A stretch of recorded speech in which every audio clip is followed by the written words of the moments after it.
দেখতে আল্লাহ রাব্বুল আলামিন আজরাইল আলাইহিস সালাতু ওয়াস সালামকে পাঠাইলেন। আজরাইল যাও যাও যাও, ওই ব্যক্তিকে তুমি তার জানটা কবজ করে নিয়ে আসো।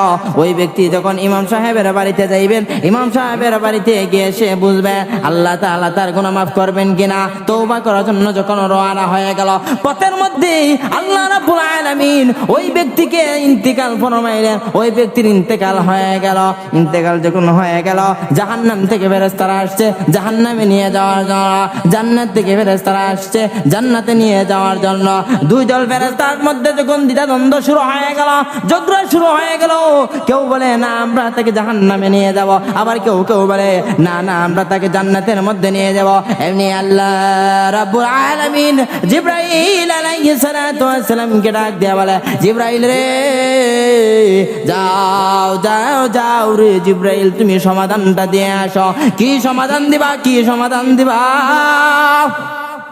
ও জিবরাইল যাও যাও গিয়ে দেখো রে, আমি আমার কোনো বান্দাকে আমি চাই না জাহান্নামে যেতাম। আল্লাহ তাআলা এই পৃথিবীতে মানুষকে সৃষ্টি করলেন, সবচাইতে মায়া করে ওই পৃথিবীতে মানুষ সৃষ্টি করলেন। আল্লাহ রাব্বুল আলামিন চান নাই কোনো বান্দার বান্দিকে জাহান্নামে দিবেন। আল্লাহ রাব্বুল আলামিন চান আমার প্রত্যেকটা বান্দার বান্দি যেন জান্নাতি হয়। এই পৃথিবীতে আল্লাহ রাব্বুল আলামিন মানুষকে সৃষ্টি করলেন, আর আশরাফুল মাখলুকাত মানুষকে বললেন সবচাইতে শ্রেষ্ঠ জাতি হচ্ছে মানুষ। আর আল্লাহ রাব্বুল আলামিন ওই মানুষকে সৃষ্টি করলেন। আল্লাহ রাব্বুল আলামিনের বড় মায়া হয়, বড় দয়া হয়। আল্লাহ রাব্বুল আলামিন বলতেছেন, ও জিবরাইল যাও যাও যাও আমার ওই বান্দার সমাধান তুমি দিয়ে আসো। জিবরাইল আলাইহিস সালাতু ওয়াস সালাম এবার আল্লাহ রাব্বুল আলামিনকে বলে, প্রভু গো কিভাবে সমাধান দেব? আপনি তো সমাধানটা আমাকে দিয়ে দিতে হবে। এমনি আল্লাহ রাব্বুল আলামিন জিবরাইল আলাইহিস সালাতু ওয়াস সালামকে ডাক দিয়ে বলে, রে জিবরাইল যাও যাও যাও গিয়ে দেখবা তার বাড়ি থেকে ওই তার হুজুরের বাড়ি পর্যন্ত এই মধ্যখানে জায়গাটা কোন দ্বারটা বেশি হয়, তার বাড়ি থেকে তার লাশ যে জায়গায় পড়ে আছে তার জায়গাটা বেশি হয় নাকি তার কাছ থেকে হুজুরের বাড়িটা বেশি হয়। জিবরাইল আলাইহিস সালাতু ওয়াস সালাম চলে আসলেন। পরীক্ষা করার পর কিতাবের মধ্যে আসছে ওই ডাকাতের বাড়ি, তা ওই কুনির বাড়ি থেকে ওই যে লাশ যে জায়গায় পড়ে আছে তার জায়গাটা কম আর তার জায়গাটা বেশি। আল্লাহ রাব্বুল আলামিনকে জিবরাইল আলাইহিস সালাতু ওয়াস সালাম বলেন, প্রভু আমি তো পরীক্ষা করে দেখেছি গো, তার কাছ থেকে তার বাড়ির দ্বারে কাছে হয়ে যায় আর তার কাছ থেকে হুজুরের বাড়ি অনেক দূর। আল্লাহ রাব্বুল আলামিন বলেন ওই জায়গাটা থেকে তুমি বিপরীতমুখী করে দাও, হুজুরের বাড়িটা তার কাছে আনো, তার বাড়িটা তার কাছে আনো। আল্লাহ রাব্বুল আলামিনের উদ্দেশ্য হলো আমার ওই বান্দারা যেহেতু তওবার জন্য ছুটে বেড়াইলেন, আমি আল্লাহ রাব্বুল আলামিন ওই বান্দা তওবা করা যেহেতু নিয়ত করেছেন, আমি আল্লাহ রাব্বুল আলামিন তার তওবাকে কবুল করে নিলাম। এর জন্য জিবরাইল যাও যাও ওই দুই দল ফেরেশতার মধ্যে আপনি সমাধানটা দিয়ে আসেন। কি সমাধান দিবেন? দুই দলের মধ্যে সমাধান দিবেন। যেই দলের যে ওই দুই দলকে বুঝাইবেন যার কাছে তওবাটা, যার কাছে হুজুরের কাছ থেকে যদি মৃত্যুর লাশটা জায়গা কম হয় তাহলে জান্নাতি হবে, আর তার বাড়ি থেকে মৃত্যুর লাশটা পর্যন্ত হলে জাহান্নামী হবে। এমনি করে জাহান্নামীরা খুশি হয়ে গেল, মনে হয় যে হুজুরের বাড়ি দূরে হবে, কিন্তু জান্নাতীরা আশায় আছে না না যেহেতু জিবরাইল আলাইহিস সালাতু ওয়াস সালাম ফয়সালা করবেন তাহলে ওই ব্যক্তিকে জান্নাতি আমরা নিয়ে যাব। এমনি জিবরাইল আলাইহিস সালাতু ওয়াস সালাম ঘোষণা দিলেন, ওই ব্যক্তি তওবা করার জন্য যখন রওনা হয়েছে, রওনা হওয়ার সাথে সাথে যখন মৃত্যুবরণ করেছে হুজুরের বাড়ির দ্বার খাস চলে আসছে। এর জন্য আল্লাহ রাব্বুল আলামিন ওই ব্যক্তির তওবাকে কবুল করিয়া আল্লাহ রাব্বুল আলামিন তাকে জান্নাতি ঘোষণা করে দিলেন। হঠাৎ করে তার সাথী সঙ্গীরা ঈর্ষা বলে, উস্তাদ আপনি কেন কান্না করেন? এমনি ডাকাতের সর্দার ডাক দেয়া বলে, আমি কেন কান্না করি জানি? তাকায়া দেখো ওই গাছের মধ্যে একটি অজগর সাপ, ওই সাপটা আল্লাহ রাব্বুল আলামিনের কাছে খাবার যায়। আল্লাহ রাব্বুল আলামিন ওই সাপটাকে না খাওয়ায় মারে নাই, ওই শামটাকে আল্লাহ রাব্বুল আলামিন খাবার খাওয়ায়। কিন্তু আমরা তো আশরাফুল মাখলুকাত, আমাদেরকে তো আল্লাহ তাআলা পৃথিবীতে শ্রেষ্ঠ জাতি হিসাবে প্রেরণ করেছেন। আল্লাহ রাব্বুল আলামিন যেহেতু এই শামটাকে খাবার খাওয়াইতে পারে, আমার বিশ্বাস আল্লাহ রাব্বুল আলামিন আমাদেরকে খাবার খাওয়াইতে পারেন। এবার ডাকাতের সর্দার বলতেছেন, শোনো রে, চলো আমরা আজ থেকে ডাকাতি বাদ দিয়ে দেব, আমরা খাঁটিভাবে তওবা করব। যখন ডাকাতের সর্দার বলল আমরা খাঁটিভাবে তওবা করব, চলো আমরা এই এলাকা ছেড়ে চলে যাইব, ডাকাতের দল সর্দার যখন ডাকাতদেরকে নিয়ে এই এলাকা ছেড়ে চলে যাইবেন কনকনে শীতের রাত, সামনে আগায় দেখতেছেন একটি পথযাত্রী আসতেছেন কোথাও থেকে, কেউ বলেন, কেউ বলতেছেন ব্যবসা থেকে আসতেছেন। এমনি সর্দারকে বলতেছে, উস্তাদ আপনি যদি অনুমতি দেন তাহলে আমরা তাদের কাছ থেকে আমরা জিনিসগুলো নিয়ে আসি, আমাদের খাবারের প্রয়োজন আছে, আমাদের শীতের পোশাকের প্রয়োজন আছে। এমনি ডাকাতের সর্দার বলে, না নাও, আমি এক কাটি করে তওবা করেছি, আমি আর এই তওবা ভাঙতে চাই না, আমি কাটি করে তওবা করেছি, আল্লাহ তাআলার কাছে আমি তওবা করেছি, আমি আর অন্যায় করব না, ডাকাতি করব না, আমাদের যতই কষ্ট হোক, আমাদের যতই খিদা লাগুক না কেন, চলো আমরা মক্কায় কাবা ঘরের মধ্যে গিয়ে কাবা ঘরের মধ্যে আমরা ধরে কাবার গিলাফে ধরে আমরা খাঁটিভাবে তওবা করে আল্লাহ রাব্বুল আলামিনের কাছে আমরা তওবা করে আমরা খাঁটি মুমিন হতে চাই। এবার ডাকাতের সর্দার যখন এই কথা বললেন, সাথের সরকারটা ডাকাতেরা বলতেছে, উস্তাদ আপনি যেহেতু বলেছেন আমরা আর সামনে আগাবো না, চলেন আমরা সামনে যাই। এই কনকনে শীতের মধ্যে তারা একটা জায়গার মধ্যে গেল, একটা পাহাড়ি এলাকার মধ্যে চলে গেলেন। পাহাড়ি এলাকার মধ্যে গিয়ে তারা সমস্ত ডাকাতেরা মিলে একটা তাঁবু করলেন, ওই তাঁবুর মধ্যে থাকবেন। এমনি কনকনে শীতের মধ্যে একজন বুড়িমা লাঠি ভর করে করে ওই পাহাড়ের মধ্যে চলে গেলেন। ওই বুড়িমা যখন লাঠি ভর দিয়ে দিয়ে ওই পাহাড়ের মধ্যে চলে গেলেন, ওই বুড়িমার কাছে এর আগের রজনীতে কিছু ধনী লোক, কিছু পয়সাওয়ালা ব্যক্তিরা আইসা বুড়িমার কাছে কিছু শীতের পোশাক আর শীতের কাপড় দিয়ে গেলেন, আর কিছু খাবার দিয়ে গেলেন। আর বুড়িমাকে বললেন, বুড়িমা গো, ও বুড়িমা শুনো, তোমার কাছে আমরা এই কাপড়গুলো রেখে গেলাম, তোমার কাছে এই খাবারগুলো রেখে গেলাম। এই এলাকার মধ্যে এই জায়গার মধ্যে একটি ডাকাতের দল আসবে, ওই ডাকাতের দল যখন আসবে, বুড়িমা গো, ওই ডাকাতদেরকে আপনি ওই পোশাকগুলা দিয়ে দিবেন, ওই খাবারগুলা দিয়ে দিবেন। ওই বুড়িমা কনকনে সেটার মধ্যে ওই ডাকাতের দল যে জায়গায় তাবু গাড়লেন ওই জায়গায় গেলেন, গিয়ে ডাক দিতেছেন, বুড়িমা ডাক, ওই ডাকাতের নাম দিয়ে ডাক দিয়ে বলতেছে, ডাকাতের তুমি কি এই জজমার মধ্যে আছো, তুমি কি এই তাঁবুর মধ্যে আছো? এমনি ডাকাতের শরীরটা শিহরে উঠল, তার শরীরের পশমগুলা দাঁড়িয়ে গেল। ডাকাত বলতেছে, আমি তো কোনোদিন এই এলাকা দিয়ে আসি না, আমি তো কোনোদিন এই জায়গা দিয়ে আমি আসি নাই, তাহলে ওই বুড়িমা কিভাবে আমার নামটা জানলো, কিভাবে বুড়িমা আমাকে চিনতে পারলো?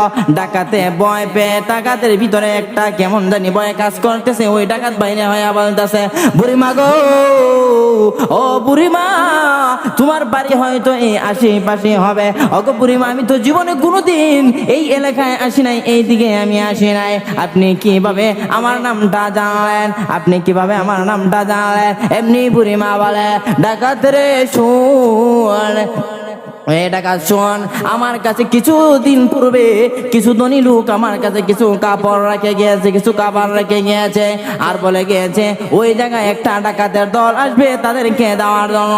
শুধু তাই নয়, আল্লাহ রাব্বুল আলামিনের প্রিয় হাবিব জনাবে মুহাম্মদুর রাসূলুল্লাহ সাল্লাল্লাহু আলাইহি ওয়াসাল্লাম আমাকে স্বপ্নের মাধ্যমে দেখায় দিয়েছেন ওই জায়গায় একটা ডাকাতের দল আসবে, আর ওই ডাকাতের দলকে আমার মাধ্যমে কাপড় আর খাবার গুলা পৌঁছায় দিতাম।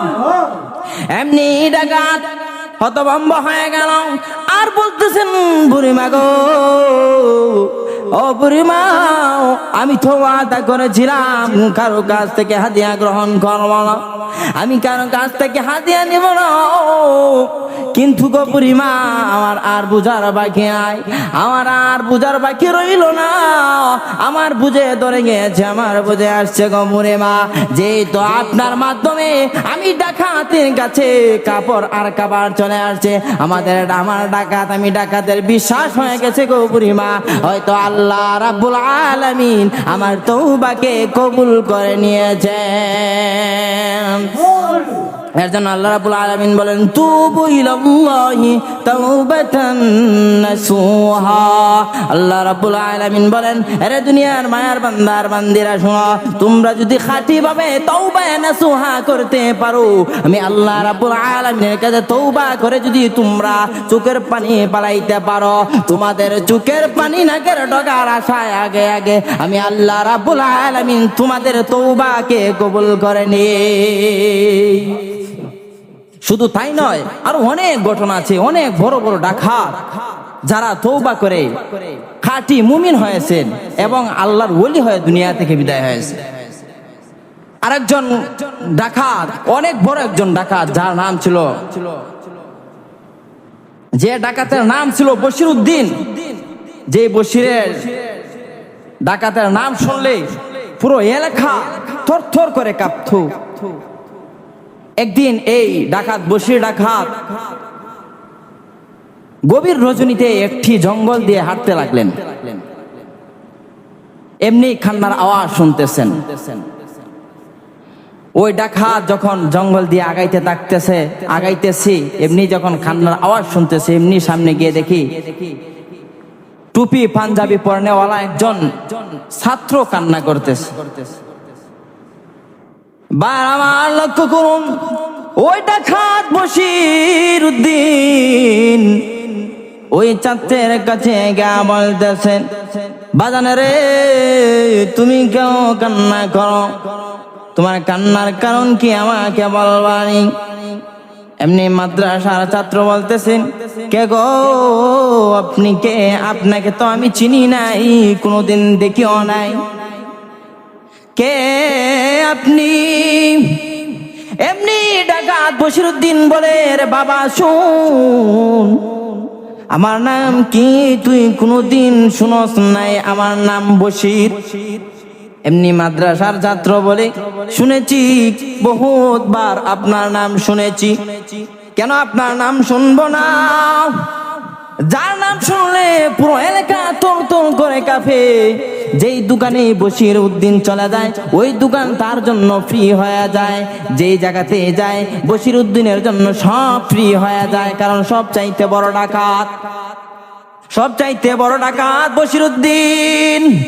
ওই মাদ্রাসার ছাত্র যখন গভীর রজনীতে ওই জঙ্গলে একটি গাছের গোড়ায় বসে কান্না করতেছে, এমনি বশিরউদ্দিন গিয়া বলে, বাবারে তুই কেন কান্না করিস রে বাবা, বল। এমনি মাদ্রাসার ছাত্র বলে, বাবা গো, আমি কেন কান্না করে জানেননি? এই পৃথিবীর জমিনে আমার আব্বা নাই, শুধু কি তাই না, এই পৃথিবীর জমিনে আমার মাও নাই, কিন্তু আমি ওই যে দেখা যায় পার্শ্ববর্তী একটা মাদ্রাসা আছে, আমি ওই মাদ্রাসার মধ্যে লেখাপড়া করি। বশিরউদ্দিনে বলতেছে, তাহলে তোমার কি সমস্যা? তুমি কি সমস্যার কারণে তুমি এই জঙ্গলের মধ্যে কান্না করো? সব চাইতে বড় ডাকাত বশিরউদ্দিন। যখন মাদ্রাসার ছাত্র বুঝতে পারলো ডাকাত বশিরউদ্দিন আমার কাছে আসছে, ছাত্র তরতর করে কাঁপতে লাগলো। মনে হয় ডাকাত আমাকে কোথাও নিয়ে বিক্রি করে দিবে অথবা মেরে ফেলবে। কিন্তু ডাকাতের মনটা কেমন জানি লুলে গেল, মনটা নরম হয়ে গেল। মনটা যখন নরম হয়ে গেল, ওই বশিরউদ্দিন বলতেছে, বাবারে তোমার সমস্যা কি, তোমার লাগবে আমাকে বলো।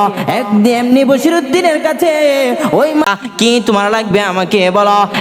এমনি বশিরউদ্দিনের কাছে ওই মাদ্রাসার ছাত্র বলে, বাবা গো, আমার আর কিছু চাই না, আমি ওই মাদ্রাসায় লেখাপড়া করে আমার বাবার বড় আফসোস ছিল, আমার মার বড় আফসোস ছিল।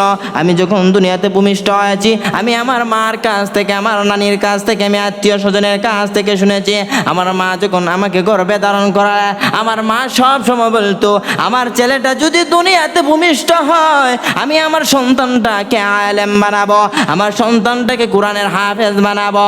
আমার মা দুনিয়া থেকে বিদায় হয়ে চলে গিয়েছে, আমার বাবাও দুনিয়া থেকে বিদায় হয়ে চলে গিয়েছে, আমি বড় এতিম, আমি ওই মাদ্রাসায় লেখাপড়া করি। কিন্তু গো বাবা শুনো, আমি যখন রাত্রিবেলায় পড়তে যাই, সবাই যখন হারিকেন নিয়ে পড়তে বসে, আমি একা একা বাহিরে কান্না করি, কারণ আমার বাবা নাই, মা নাই। কে আমাকে হারিকেনের ব্যবস্থা করে দিবে? কে আমাকে তেলের ব্যবস্থা করে দিবে? এর জন্য আমি এই জঙ্গলের মধ্যে বসে বসে কান্না করতেছি। ওই সব চাইতে বড় ডাকাত বশিরউদ্দিনের মনটা নরম হয়ে গেল। এমনি করে ডাকাত বশিরউদ্দিন কান্না করে দিলেন, চোখটা বেয়ে পানি পড়তেছে। মাদ্রাসার ছাত্র বলতেছে, বাবা গো আপনি কেন কান্না করেন? এমনি বশিরউদ্দিন বলতেছে, বাবারে জীবনে কত অন্যায় করেছি, জীবনে কত বিচার করেছি, জুলুম করেছি, জীবনে কত ডাকাতি করেছি। যেই বশিরের কথা শুনলে মানুষ এক রাস্তা দিয়ে অন্য রাস্তা দিয়ে চলে যাইত, এমনি ওই মাদ্রাসা ছাত্র আর ভয় পাইলেন না। বলতেছেন, বাবা গো জীবনে কতবার শুনেছি, আপনার নাম শুনলে পরে আমি দেখেছি তোমার চোখ দিয়ে পানি আসে, আজকে কেন আপনার চোখ দিয়ে পানি আসতেছে? এমনি ডাকাত বশিরউদ্দিন ডাক দিয়ে বলে, বাবারে তোর কান্না দেখি আমার মনটা নরম হয়ে গেছে। আজ থেকে যেহেতু তোর মা নাই, তোর বাবা নাই, আমি ডাকাত বশিরউদ্দিন তোর মা আর বাবার দায়িত্ব নিয়ে নিলাম।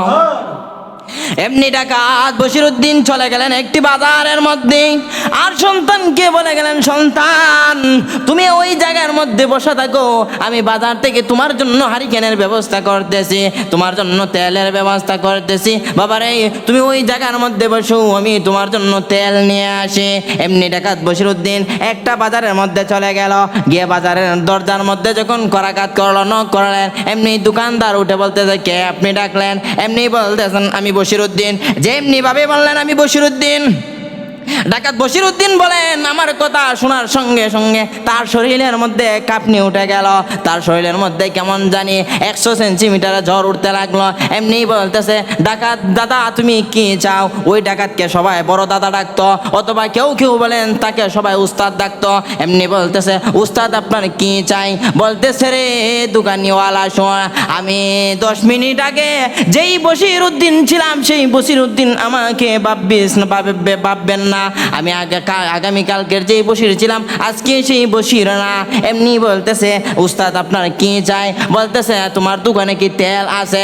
বলতেছে, উস্তাদ আপনি যেহেতু বলছেন, আমার দোকানে যদি তেল না থাকে, আমি পুরো বাজার ঘুরে হলেও আপনাকে তেলের ব্যবস্থা করে দেব।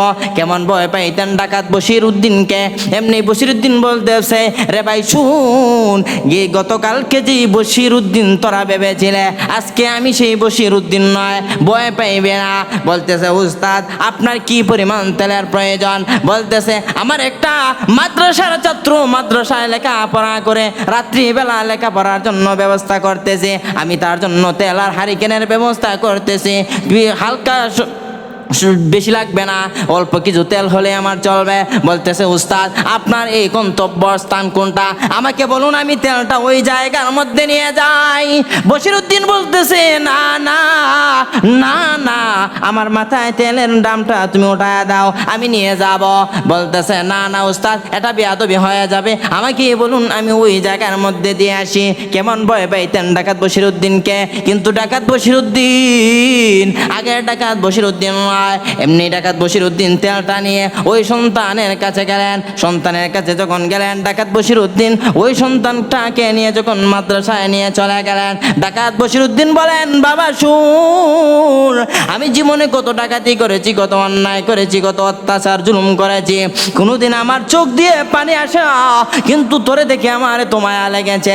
আল্লাহ তাআলা মনে হয় আমার বুঝে চলে আসছে।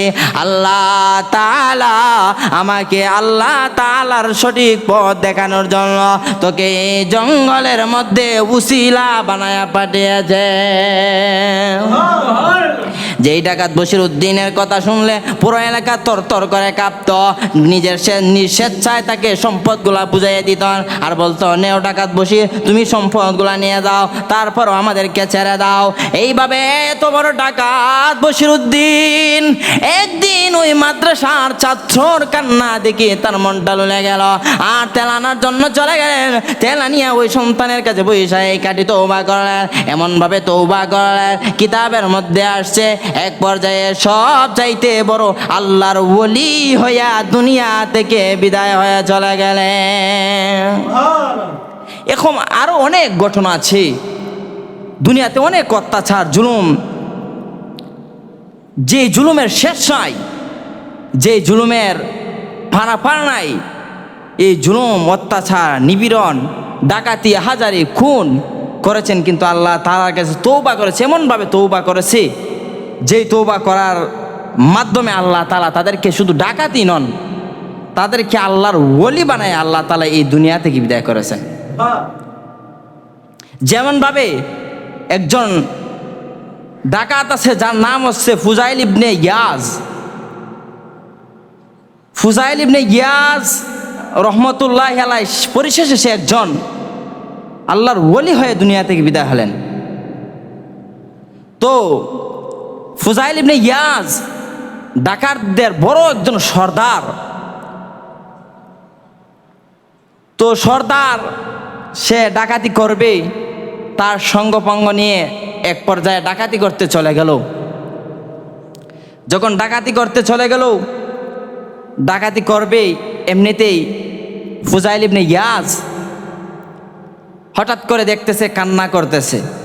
তো তার সাথীরা বলতেছে, উস্তাদ আপনি কেন কান্না করতেছেন? কোনোদিন তো আপনাকে কান্না করতে আমরা দেখি নাই, কিন্তু আজকে তো আপনি কান্না করতেছেন, কারণটা কি? তো ফুজাইল ইবনে ইয়াজ তার বাড়ি ছিল রাশিয়ার সমরকান্দ এলাকায়। গোটা পৃথিবীতে যার নাম ডাকাত নামে পরিচিত আছে,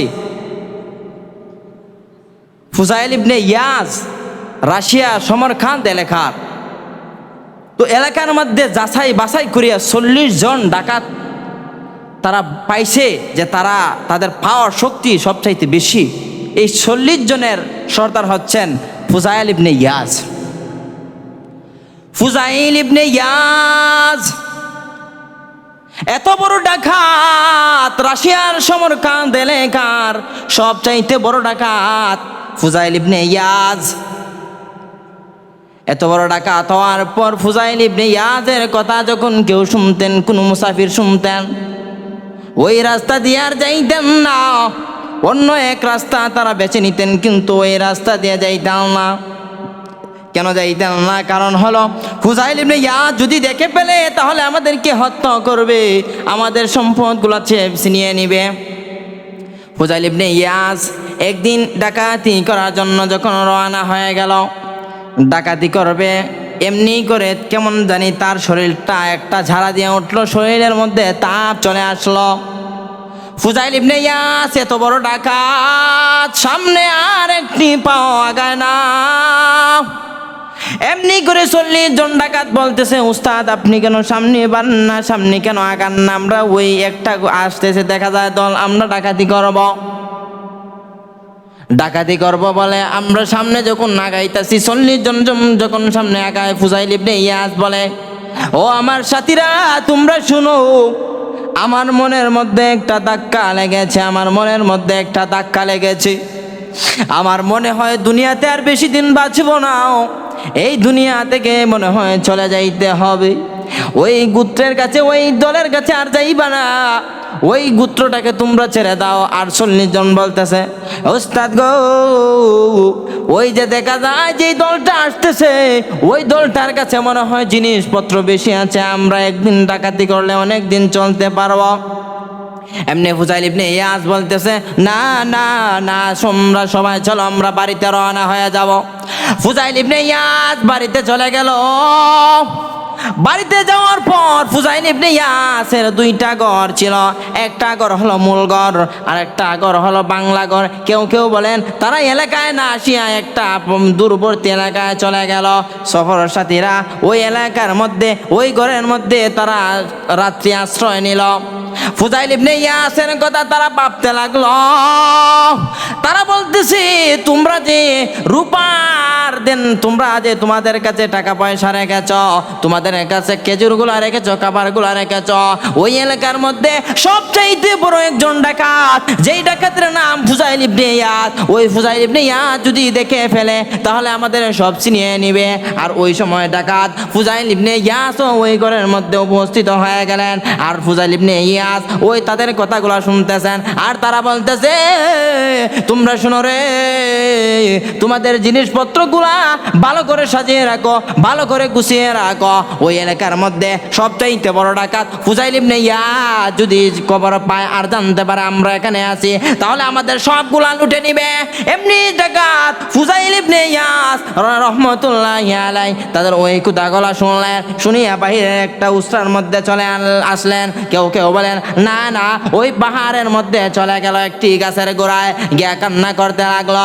আর আল্লাহ রাব্বুল আলামিনকে ডাক দিয়া বলে, প্রভু প্রভু গো, জীবনে কত অন্যায় করেছি, জীবনে কত পাপ করেছি, কত ডাকাতি করেছি, জীবনে বহুত অন্যায় করেছি, যেই অন্যায়ের কোনো পারা নাই।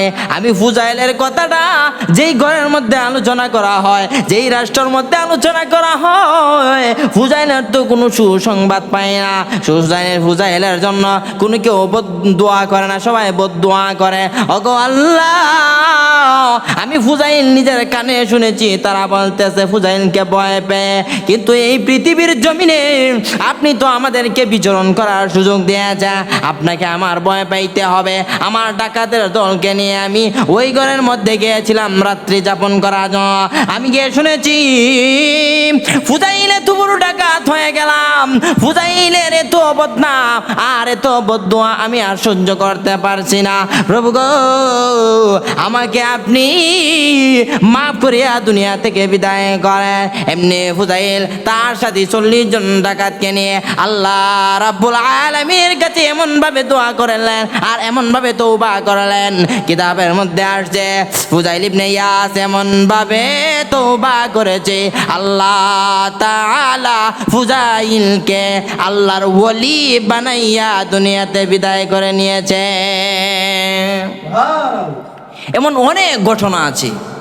বনি ইসরাইলের একজন লোক, নবী করিম সাল্লাল্লাহু আলাইহি সাল্লাম বলেন, ফরমান, বনি ইসরাইলের একজন লোক 99টা খুন করেছে।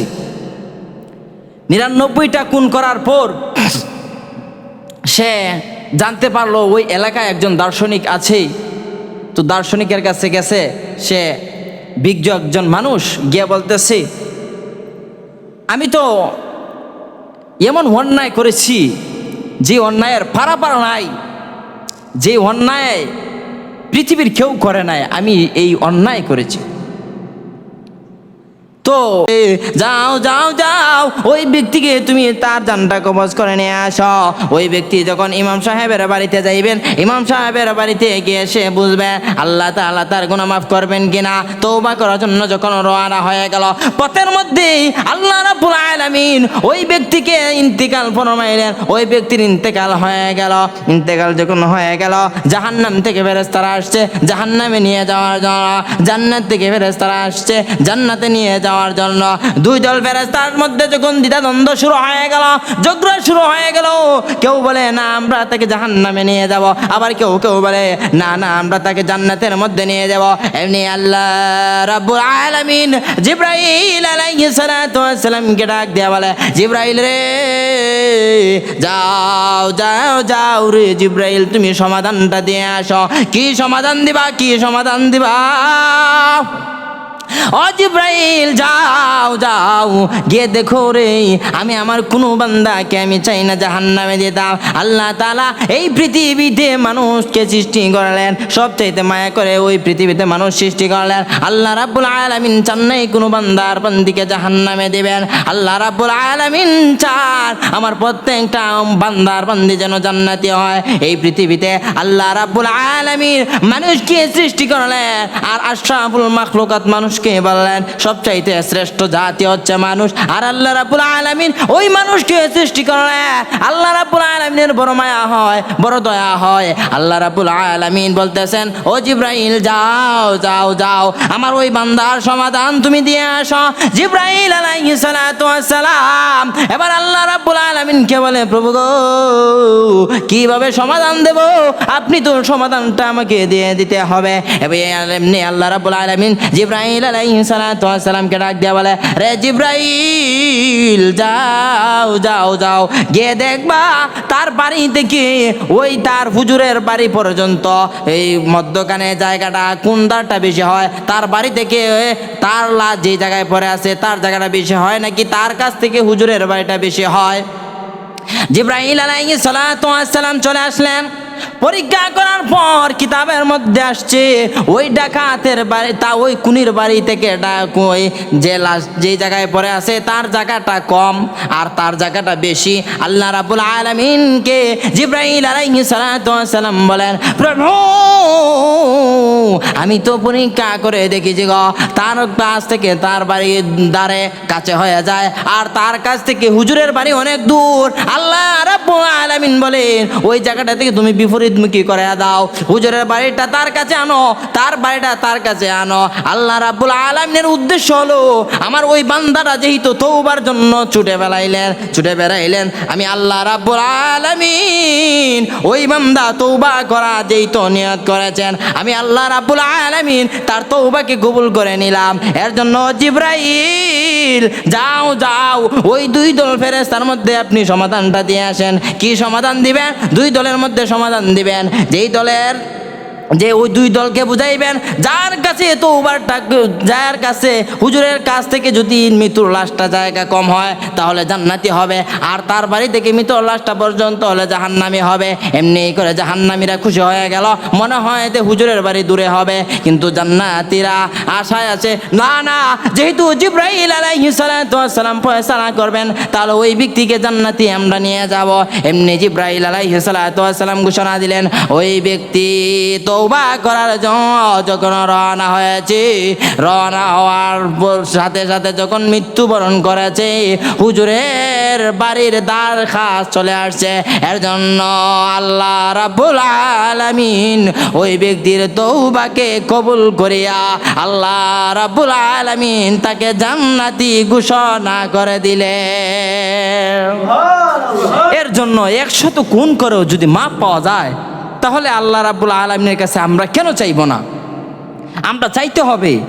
আল্লাহ রাব্বুল আলামিনের কাছে যদি আমরা চাই তাহলে আল্লাহ রাব্বুল আলামিন আমাদেরকে মাফ করবেন।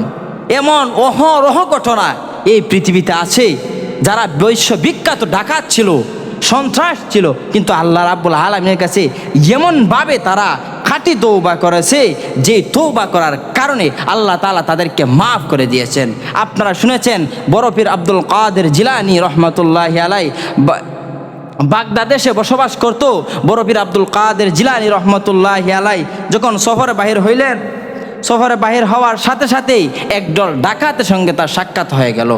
বড় পীর আব্দুল কাদের জিলানী রহমতুল্লাহি আলাইহির মা, তার মায়ে তার আস্তিনের মধ্যে কিছু স্বর্ণ মুদ্রা তার কাছে দিয়ে দিলেন যে বাবা তুমি যখন শহরে যাইবা, তোমাদের সব যখন শেষ হয়ে যাইব, ওই তোমার আস্তিনের ভিতর থেকে স্বর্ণ মুদ্রাগুলা বাহির কইরা তোমরা চলবা। এখন বড় পীর আব্দুল কাদের জিলানী রহমতুল্লাহি আলাইহি যখন শহরে বাহির হইলেন, এমনি এই ডাকাতের সঙ্গে তাদের সাক্ষাৎ হয়ে গেল। যখন সাক্ষাৎ হয়ে গেল, এমনি বড় পীর আব্দুল কাদের জিলানীর যা সবার সঙ্গে যারা ছিল সবার কাছ থেকে ডাকাতের দল সবগুলা ছিনিয়ে নিল। যখন ছিনিয়ে নিল, এমনি বড় পীর আব্দুল কাদের জিলানির কাছে আসছে। আয়সা তার শরীরটা, পুরো শরীরটাই চেক করলো। চেক করে দেখছে তার শরীরের মধ্যে যা আছে সব নিয়ে গেছে। এমনি বড় পীর আব্দুল কাদের জিলানী রহমাতুল্লাহি আলাইহি ডাক দিয়ে বলে, রে ডাকাতের সর্দার, আমার সাথী সঙ্গীদের সবার কাছ থেকে তোমরা স্বর্ণ মুদ্রাগুলা নিয়ে গেছো, আমার কাছ থেকে তোমরা সব নিয়ে গেলা, কিছুই তো আমার কাছে রাখলা না। কিন্তু আমার পুরো শরীরটা আপনি চেক করে যখন নিয়ে গেলা, রে ডাকাতের দল, তোমরা এই দিকে আসো, এই দিকে আসো। ডাকাতের সর্দারকে তার কাছে ডেকে আনলেন। ডেকে এনে বলতেছেন, আমার পুরো শরীরটা আপনার চেক করলেন, চেক করে যে স্বর্ণ মুদ্রাগুলো আছে আপনি তো নিয়ে গেলেন, আর কি আছে? ডাকাত বলে, না না। এমনি বড় পীর আব্দুল কাদের জিলানী রহমাতুল্লাহি আলাইহি বলেন, না না না, আমার মা আমাকে একটা জিনিস শিখিয়েছে। আমার মা বলেছেন, বাবারে তুমি কঠিন থেকে কঠিন বিপদের মধ্যেও যদি পড়ে যাও, বাবা শুন, কোনোদিন মিথ্যা কথা বলবে না। এরা ডাকাতের সর্দার শোন, পুরো শরীরটা যেহেতু তুই একবারে চেক করে নিয়ে গেছ, কিছু নাই, কিন্তু আমার মা আমার আস্তিনের ভিতরে কিছু স্বর্ণ মুদ্রা দিয়েছে, নে নে নে, ওই স্বর্ণ মুদ্রাগুলো আমি তোমাদেরকে দিয়ে দিলাম, নিয়ে যাও, তোমরা নিয়ে যাও। যখন বড় পীর আব্দুল কাদের জিলানী রহমাতুল্লাহি আলাইহি ওই কথা বললেন, ডাকাতের সর্দার বলতেছে, ও ভাই, কোনোদিন কত ডাকাতি করলাম, কত ডাকাতি করলাম, কত মানুষকে আমি হত্যা করলাম, কত মানুষের সঙ্গে ডাকাতি করলাম, এইভাবে তো সে দেয় না, বরং আরো সম্পদগুলা লুকিয়ে রাখে, আপনি কেন জেনে শুনে দিলেন? এমনি বড় পীর আব্দুল কাদের জিলানী রহমাতুল্লাহি আলাইহি বলে, রে ভাই শুন, আমার মা আমাকে শিখিয়েছেন, আমার মা বলেছেন, বাবা সন্তান শুন, কোনোদিন মিথ্যা কথা বলবে না, সত্য সব সময় বলবি, সত্য যদি মৃত্যু হয় তুই ওই দিক থেকে পিছপা করবে না, কিন্তু বাবা শুন, কোনোদিন মিথ্যা কথা বলবি না। বড় পীর আব্দুল কাদের জিলানী রহমাতুল্লাহি আলাইহি যখন তার আস্তিন থেকে স্বর্ণ মুদ্রাগুলা বাহির করে দিলেন, এমনি ডাকাতের সর্দার সবাইকে ডাকলেন, সবাই একত্রিত হও, একত্রিত হও। বড় পীর আব্দুল কাদের জিলানীর কাছে সবাই একত্রিত হয়ে বলতেছেন, ও বড় পীর, ও ভাই তোমার নাম কি বলো? এমনি তার নাম বড় পীর আব্দুল কাদের জিলানী বলতেছেন, আমার নাম আব্দুল কাদের। বলতেছেন, তুমি এত সত্যবাদী, তুমি এত সত্যবাদী, আমার মনে হয় তুমি কোনো সাধারণ ব্যক্তি নয়। দুনিয়াতে কত ডাকাতি করেছি, কত অন্যায় করেছি, কত জুলুম করেছি, কোনো দিন এইভাবে তো কেউ আমার কাছে সম্পদগুলা দেয় না। আপনি যেহেতু দিয়েছেন, আপনি কোনো সাধারণ ব্যক্তি নন, আপনি কোনো সাধারণ মানুষ নয়। বড় পীর আব্দুল কাদের জিলানীকে এমনি বলে, এমনি করে ডাক দিয়া বলতেছেন, রে বড় পীর আব্দুল কাদের, আর আমরা এক মুহূর্ত দেরি করতে চাই না, আর এক মিনিট সময় আমরা নিতে চাই না, আমাদের সবার হাত আপনার হাতের উপরে রাখলাম, আর এই মুহূর্তেই আমাদের সমস্ত ডাকাতের দলকে আপনার হাতে হাত রেখে কালিমা পরে মুসলমান বানায় দেয়। এর জন্য আল্লাহ পাক রব্বুল আলামিন এই পৃথিবীতে যতই ডাকাতি হাজারি খুন করেন না কেন, 100টা খুন করেও যদি তওবা করে আল্লাহর জান্নাতে হইতে পারে একজন, এবং শত শত হাজার হাজার মানুষের কাছ থেকে ডাকাতি করে চিন্তাই করেও যদি আল্লাহর ওলি হইতে পারে, তাহলে আমরা কেন খাঁটি তওবা করে খাঁটি মুমিন হইতে পারবো না? এর জন্য তো আল্লাহ তাআলা বলেন, কাদ আফলাহাল মুমিনুন, যদি খাঁটি মুমিন হয়ে তোমরা মরতে পারো, আমি আল্লাহ রাব্বুল আলামিন তোমাদেরকে জান্নাত দান করব। এর জন্য আমরা সবাই সবসময় খাঁটি তওবা করব এবং তওবায় নাসুহা করব, নাসুহা করে আমরা যেন দুনিয়া থেকে সবাই দুনিয়া থেকে ইমানদার মুমিন হয়ে তওবা করে আমরা মৃত্যুবরণ করতে পারি। আল্লাহ রাব্বুল আলামিন যেন আমাদের সবাইকে তৌফিক দান করেন। সবাই বলেন আমিন। ওয়া আখিরু দাওয়ানা আলহামদুলিল্লাহি রাব্বিল আলামিন।